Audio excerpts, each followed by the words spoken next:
So, does Olympus have a blog series? Currently, we do not. We're relying more on peer-to-peer social media. Okay. We utilize, you stated before, we utilize Facebook. We Mm, utilize our media strategy is Facebook, YouTube, mm, Twitter, mm. and a couple other little areas that we're exploring in at this time. I know you can't talk too much because it's it's confidential information, and you can't let the cat out of the bag. My suggestion, I've always been a little. By the way, I've won the Bowley 6 out of the last 8 years. Wayne won't even answer the phone when I call. Okay. In 2008, Scott, we won the Bowley and all three awards afterwards. We only had four groups. And then last year, they only had two awards. We only had two groups. We won everything. So Wayne won't even answer the phone calls anymore. I only got one class in advertising here. One class, and we're winning every award every year. So I know a little bit about advertising. My thing would be that you don't necessarily need your blog.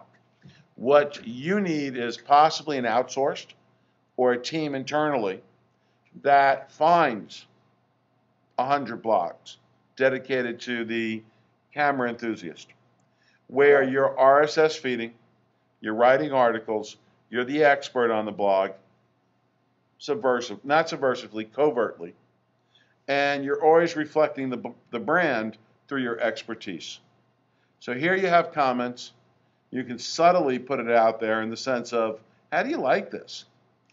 And then you get the feedback, and that feedback's worth gold.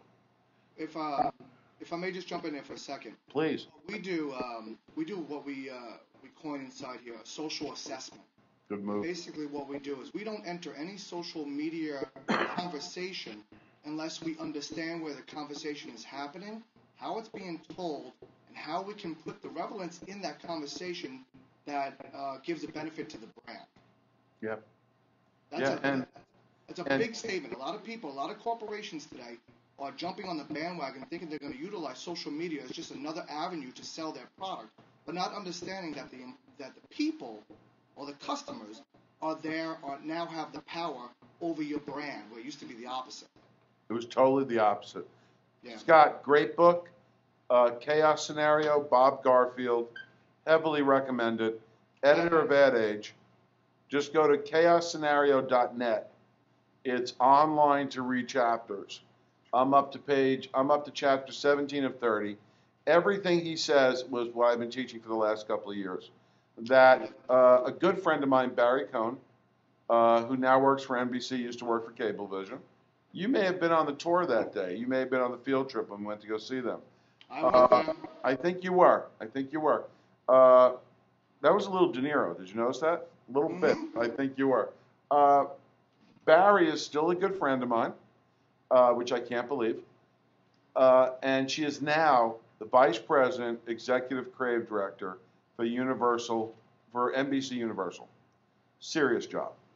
Yeah. So yes, we're looking at her for iChat as well. Uh, Let me know. I'll join that one. yeah, well, we're trying to get Adobe Connect so that multiple people can view. So Oh, we, that would be good. I like yeah, that idea. that's what we're trying to do. We just did this on the cheap. You know what I mean? Because it was here and I didn't have to ask anybody a question. Uh, so, in talking to Barry, in talking to the Wall Street Journal, NBC is down 49% in revenue. Okay? Julia Louise Dreyfus or whomever it was, Tina Fey, two of my favorites, were accepting an Emmy recently and said, well, I'm honored to be at the last broadcast network event.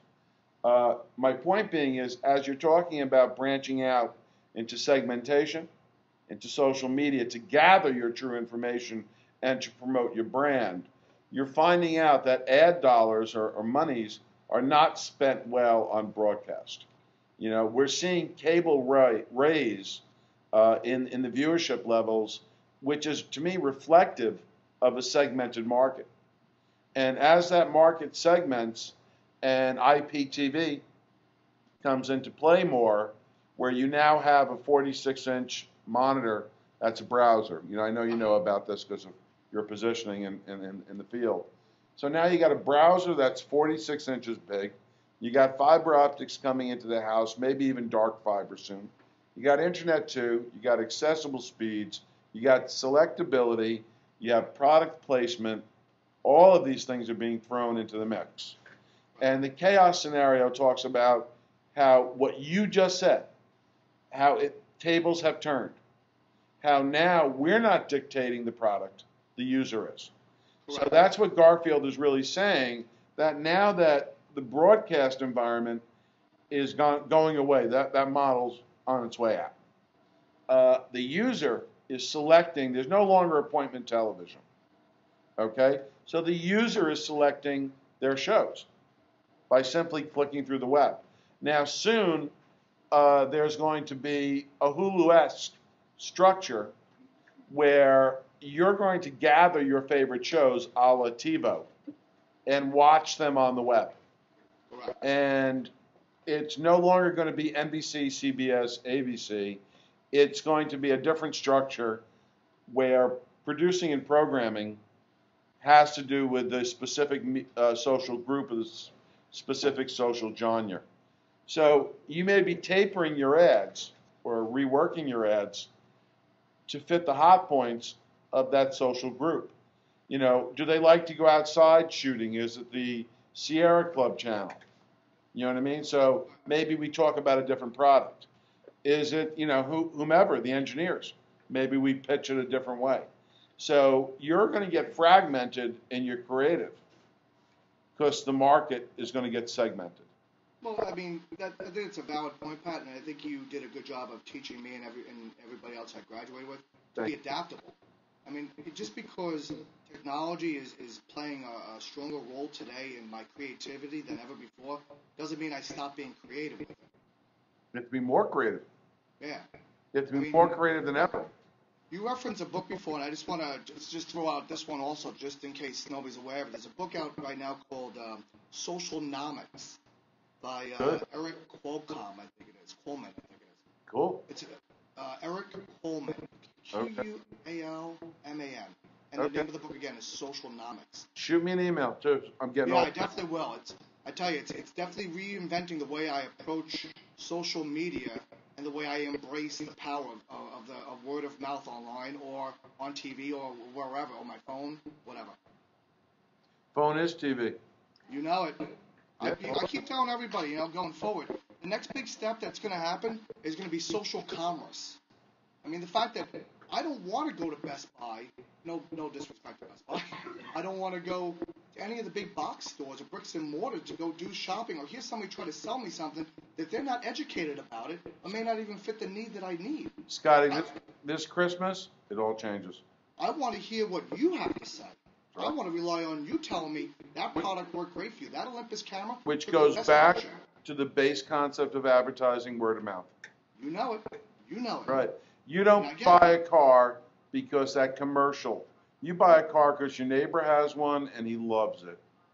And that's the only reason why you buy a car. Now our neighbors are global. You know it. And we have to grab that structure. I've been what I've been saying a lot lately is, you know what, social media has been around forever. I mean, it's a conversation.